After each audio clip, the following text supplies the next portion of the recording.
अस्सलाम वालेकुम, कैसे हैं आप सब लोग? I hope you all good and welcome back to my YouTube channel. और यहाँ पे हेल्पर आई थी। ये काफ़ी दिन पहले का व्लॉग है, ये कोई आज का व्लॉग नहीं है। खैर, मैं 2 दिन कॉल करती रही हूँ लेकिन मुसलसल ना ये हेल्पर का नंबर बंद आ रहा था। तो जब ये आई है ना, तो तब मैंने इससे पूछा कि नंबर क्यों बंद है। तो कह रही थी उसका ना कोई जैक का मसला हो गया है, शायद फ़ोन ख़राब है, इसी वजह से ना मेरा नंबर बंद है, अभी उसको ठीक करवाऊँगी। तो ये 10 दिन के बाद आई थी। तो मैं इसको कह रही थी पूरा हफ्ता गुजर गया तो तुम कपड़े धोने क्यों नहीं आई? तो कह रही थी हम शादी में गए हुए थे। तो मैं इसको यही कह रही थी कि तुम बता तो देती, मैं परेशान ना होती। एक तो ऊपर से नंबर बंद है, दूसरा 10 दिन गुजर गए हैं तो तुम आई नहीं। अब आई हो तो जिस दिन ये आई थी ना, उस दिन लाइट गई हुई थी। फिर हाथ पे ही हमने ये थोड़े से कपड़े धोए थे जो ज़रूरी थे ना, बच्चों के पहनने वाले, बेडशीट वगैरह और मैट्रेस का ना कवर, क्योंकि बच्चे छोटे हैं ना तो गंदा कर देते हैं। तो ये ज़रूरी फिर थे। तो मैंने कहा चलो ये वॉश कर दो, ये सूख जाएंगे तो मैं इनको बेड पे बिछा लूँगी। और ये जो बच्चों की पजामियाँ वगैरह उनके ना डेली जो यूज़ के कपड़े होते हैं ना, वो वॉश कर दो हाथ पे। बाकी फिर कल आना और आराम से ना मशीन लगा के तो मशीन में धो लेना, क्योंकि सारे कपड़े आपको पता 10 दिन के जुड़े हुए हैं, हाथ पे धोना तो नामुमकिन है, हाथ पे धोए भी नहीं जाते। फिर ये इतने को कपड़े धो के ना ऊपर डाल के तो चली गई थी नीचे। और मुझे ना ये देखे इतनी छत पे रेत थी, उस साइड से सारा मैंने झाड़ू लगा के ना रेत थोड़ी थोड़ी ना बस वो ढेरियों में ना बस इकट्ठी कर दी थी, ताकि साथ वाले प्लॉट पे ना फिर इसको उठा के फेंक देंगे हम। साइडों पे अभी घर नहीं बने हुए, प्लॉट बिल्कुल खाली है।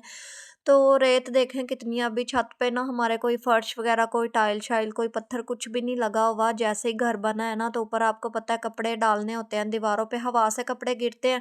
और ये इतनी रेत है, इसके ऊपर जो भी कपड़ा गिरता है ना वो सारा रेत से ना भर जाता है, गंदा हो जाता है।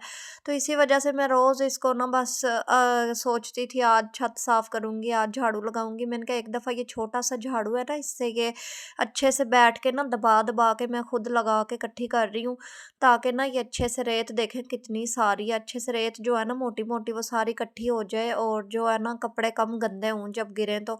वैसे तो रस्सियाँ बंध जाएंगी ना, फिर हम वो क्लिप लगा देते हैं तो कपड़े हमारे इतने, हवा चल भी रही हो ना तो गंदे नहीं होते गिर के। बट ना मेरी छत पे अभी तक आसफ ने ना रस्सियाँ ही नहीं मुझे बांध के दी हैं, ना लगा के दी हैं। वो स्टैंड लगने हैं तो उनके साथ फिर ना रस्सियाँ बांधी जानी है, क्योंकि जो दीवारें हुई हुई हैं ना, पर्दे हुए हुए हैं छत पे, वो छोटे हैं। तो इसीलिए मतलब कि रस्सी इंसान खुद से तो बांध नहीं सकता, वो जो स्टैंड लगेंगे तो उनके अंदर फिर रस्सियां लगेंगी, तो वो ड्रिल होना और वो बहुत थोड़ा सा ना लंबा चौड़ा सा काम है।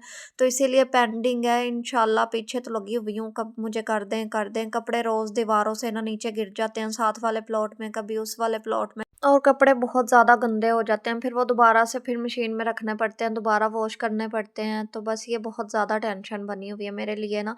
और धूप देखें कितनी तेज़ निकली हुई है। अभी मैं बाहर आई थी, बस कोई काम नहीं था तो मैंने कहा चलो पौधों को नज़र मारते हैं। ये एक फूल खिला हुआ है और ये मोतिये के भी देखें कितने सारे अभी निकलने वाले हैं फूल। और ये पौधा हमने कल परसों ही लगाया, पहले नहीं था मोतिये का। और बाकी ये जो मिर्ची के लगाए हुए हैं ना आगे, वो भी मैं आपको दिखाती हूँ। और जो गोभी के देखें कितने अच्छे माशाल्लाह पत्ते नज़र आ रहे हैं चौड़े चौड़े से। तो ये भी इतने अच्छे ग्रो कर रहे हैं। इस पे भी छोटे छोटे वाइट वाइट ना मिर्ची के वो निकले हुए हैं फूल, तो मिर्ची भी लगेंगी इंशाल्लाह। और ये हमने इलायची का लगाया, इसके ऊपर भी ना बस ये माशाल्लाह फुल भरा हुआ है। तो अब मेरे हस्बैंड कह रहे थे कि इसको इलायचियाँ जो है ना वो लगेंगी, तब देखेंगे हम कि लगती हैं या नहीं। इधर तो खैर कोई छोड़ता ही नहीं है। जिनके पौधे होते हैं ना वो चाहे निकलें, कोई चीज़ तोड़ें, यूज़ करें ना करें, लेकिन जो राह गुज़रते लोग होते हैं ना, इधर-उधर आते जाते हैं आंटियाँ, वो ही नहीं छोड़ती हैं, वो ही तोड़ के ले जाती हैं बगैर पूछे।